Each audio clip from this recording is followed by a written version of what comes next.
Dia secara pribadi menjanjikan istrinya ke Pegadaian. Sangat miskin sehingga hanya sehelai kain linen yang tersisa untuk menutupi rasa malunya.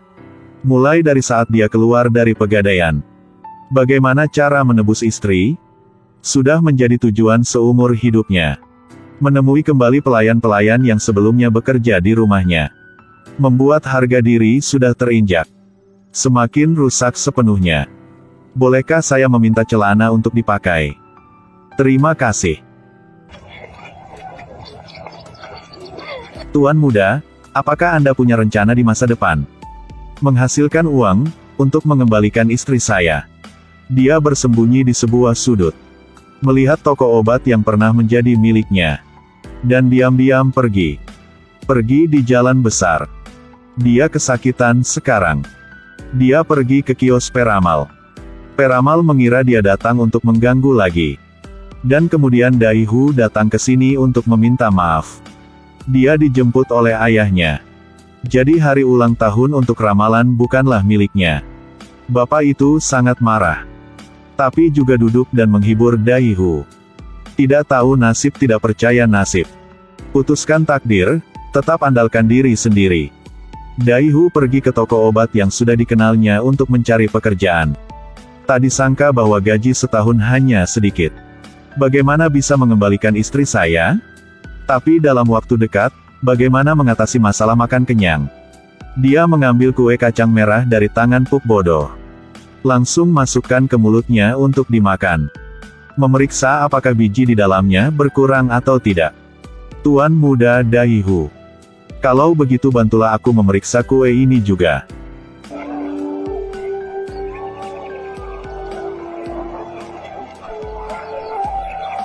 Kamu tidak punya uang sekarang. Aku punya lebih banyak uang daripada kamu. Aku punya 5 sen di sini. Aku bisa membeli lebih banyak kue dan permen. Kamu sudah makan 2 kue kacang merah ini. Kalau begitu aku tidak akan mati kelaparan. Kalau aku akan punya uang nanti, aku pasti akan membeli banyak makanan enak untuk kamu makan. Sangat bagus.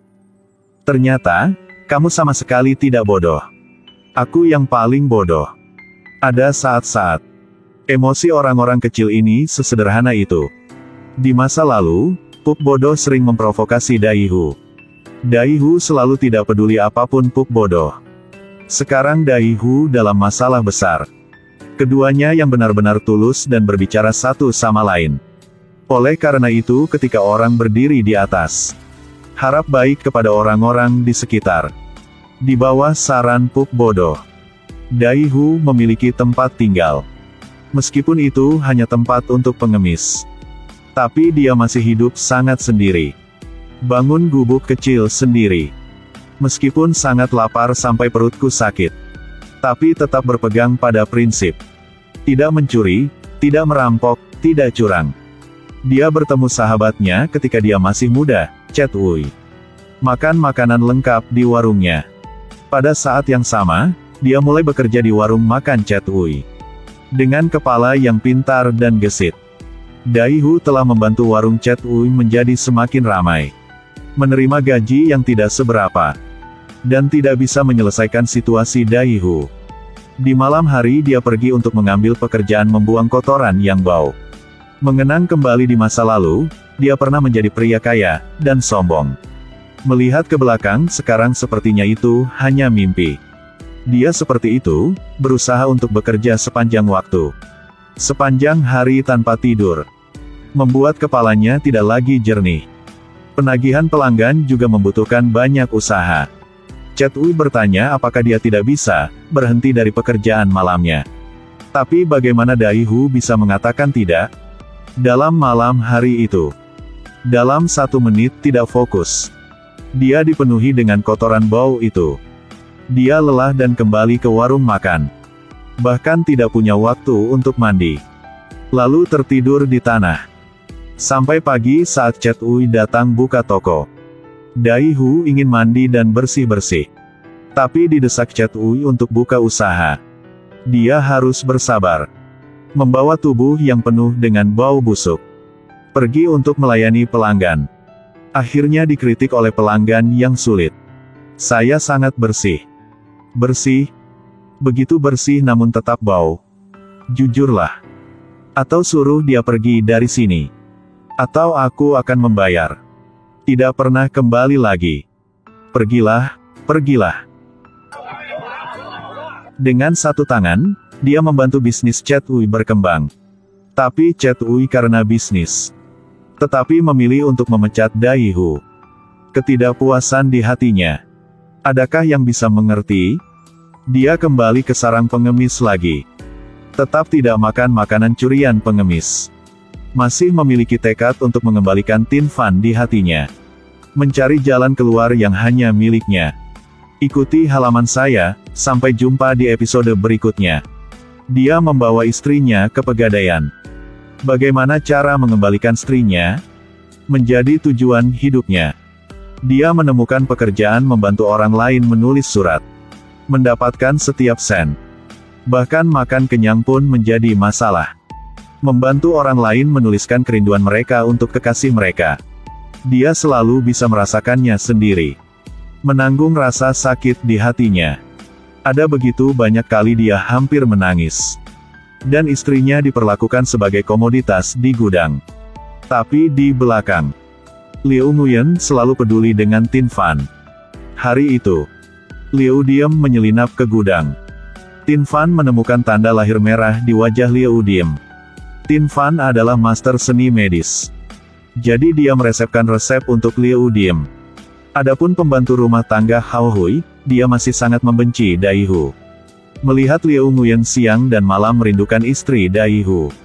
Dia mengingatkan Liu Nguyen untuk tidak melupakan perseteruan keluarga.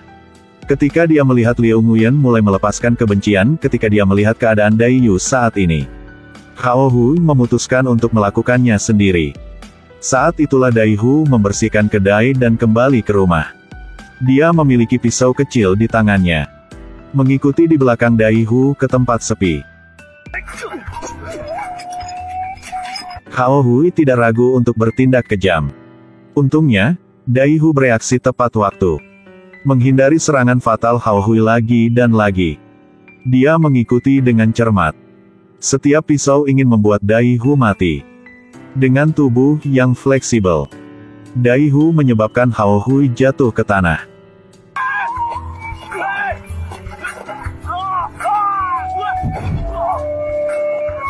Kaki patah, kan? Apakah kaki itu sudah patah?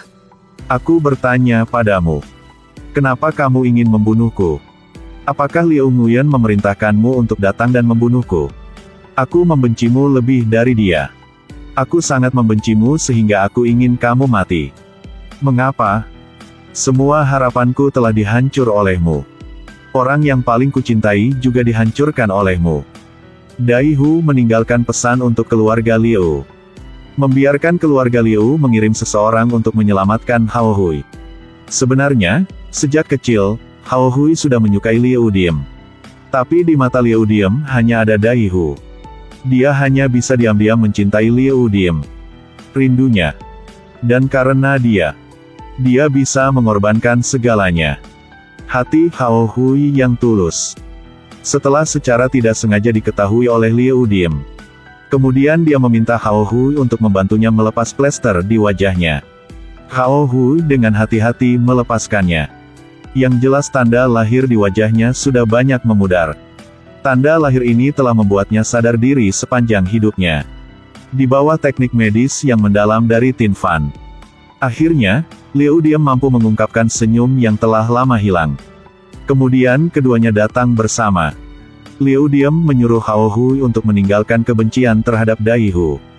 Hao Hui tersenyum bahagia. Setuju dengan Liu Diem. Dai Hu tinggal bersama pengemis. Tapi dia masih suka bersih. Pengemis Tuingu selalu ingin menyeret Dai Hu ke dalam bisnis penipuan dan penjarahan. Tapi Dai Hu masih memegang prinsipnya. Pat San juga menyambut baik perubahan itu. Di sini muncul seorang pejabat yang jelas, Na Lanchin.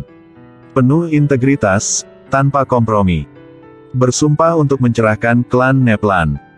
Baru saja tiba di Pat San, dia segera mengalami kehidupan masyarakat selama seminggu. Pangeran mengalami kecelakaan, apa kebetulan? Kenapa aku selalu melihatmu, sial? Bukankah kita berdua sangat ditakdirkan? Gila. Aku mendengar bahwa pejabat dari ibu kota memiliki latar belakang yang baik. Orang pejabat. Apakah ada orang yang tidak berdiri di tengah pencatutan? Dan menerima suap itu ilegal? Anda yang berdandan terlihat seperti anak bedak. Pasti banyak uang. Aku mengajarinya. Pergilah mencuri darinya. Kita berdua masing-masing setengah, ya? 9-1. Aku 9 kamu 1. Aku 9 kamu 1. Baik. Dia 9 kamu 1. Kamu sakit, bagaimana bisa? Alam sulit diubah. Dai Hu sedang duduk dan berdiskusi dengan pemilik menulis surat tentang pemindahan kedai. Nep Lanchin duduk di meja sampingnya. Pada saat ini, apa yang sedang dilakukan? Dai Hu, ambillah. Saya bukan anggota partai. Dia memanggil namamu. Begitukah? Ikuti aku kembali ke tempat pengadilan. Kau menyalahkanku. Dai Hu melarikan diri untuk hidupnya. Nep Lanchin juga mengejar. Saat ceroboh jatuh. Setelah itu, Dai Hu tidak bisa ditemukan. Kamu baik. Tapi aku sudah hafal namamu. Aku juga ingat bagaimana penampilanmu. Kamu tidak bisa lari. Cepat atau lambat aku akan menangkapmu. Setelah pulang, dia memerintahkan birokrasi untuk diperbaiki. Membuat semua pejabat penuh racun sebelumnya. Mereka semua sangat ketakutan, mereka gemetar. Dari antara mereka, dia memilih seorang pejabat untuk menjadi asistennya. Kemudian ajak asisten berjalan-jalan di jalan. Jika melihat tempat Do Puong, segera blokir. Melihat rumah bordil menangkap orang dan menghalangi. Pada saat yang sama, posting pemberitahuan. Ada kejadian tertentu yang akan diadili. Ada hukum tertentu yang akan diikuti. Jika ada ketidakadilan, itu pasti akan diselesaikan. Dai Hu sayangnya. Awalnya dimaksudkan untuk membawa penipuan di kasino Liu Nguyen. Melapor ke pejabat. Tetapi tak disangka sekarang dia telah menyinggung Nep Lanchin. Kata-kata pengemis. Siapa akan percaya? Hari itu, istri Luong meninggal. Lingkaran cinta dia dan Tin Fan dibawa pergi untuk dikubur. Dan adegan ini dilihat oleh pengemis Tuingu. Pada malam hari itu, Tuingu membawa alat. Dalam keheningan, dia ingat Buddha Amitabha. Mulai menggali kuburan istri Luong. Mencuri gelang. Dengan kotak harta karun pemakaman. Saat dia memeriksa harta karun yang ada di dalam kotak, dilihat oleh pengemis yang lain.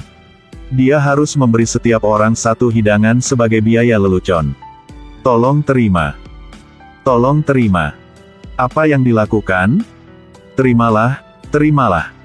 Di mana kamu mendapatkannya? Istri Luong memberikannya saja. Apakah kamu mencuri kuburan? Aku sudah kaya. Pergi kemana? Melapor pejabat. Melapor, pergilah. Apakah kamu mengenali ini? Pengemis itu menggunakan pemecahan gelang untuk mengancam Dai Yu. Lalu memberikan gelang itu kepada Dai Hu. Gelang ini sangat penting untuk Dai Hu. Dia membawa gelang dengan kontrak yang terkubur di bawah pohon. Tunggu sampai musim semi berikutnya saat bunga-bunga bermekaran. Dia akan mengembalikan Tin Fan. Tapi dalam perjalanan pulang, menemui Na Lapchin. Mereka berdua mulai mengejar lagi. Ikuti halaman saya, sampai jumpa di episode berikutnya.